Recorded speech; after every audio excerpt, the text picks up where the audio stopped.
mar piny Kenya kodi ochal nade machiegni kendi mose oganda. Erokamano ahinya kuom luongo kawuono mondo watwa gi jopiny e Ramogi ka.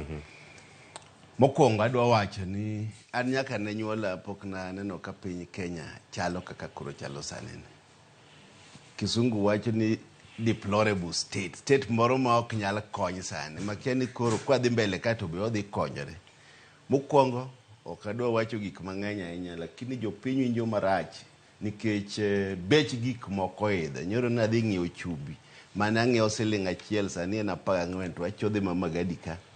Achaka adhi ang'iewo sukari ng'e na ndhiwa nyaka ang'iew manda sukari molos ndhiwa kilo ariyo ang'iew 430 nyoro gotieno. To magi gik makoro jopiny ywak ni ok ginyal dak.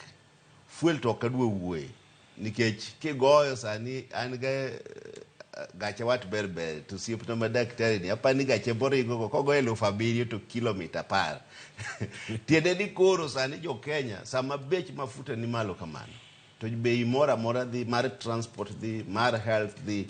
Omiyo sani wan kaka jo Kenya state marwa ok ber. Wadhi piny nikech pesa onge kuom lwet jopiny. Mane gima nyalo wacho kapok wadhi mbele ahinya nikech wan gi sandruok ahinya kaka koro an bunge ma Kibra. Ing'e kaka wan informal settlement kuma ji live by hand of mouth. Ji ok nyal kata chiemo gokinyi saa 6 kendo odhiambo nikech piny osebedo matek ne jo Kenya. Omiyo kaka an ja-Islam wan gi thagruok miwuoro.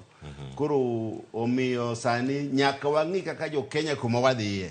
Makama ok otimore to kwang'e ni be wabiro chako bedo oganda e Kenya ka kendo. Erokamano ahinya mwalimu kendo machiegni bende daktari mondo mi wachakane twak korka kori inise nene yo machal nade thuolo ma juma achiel mokalo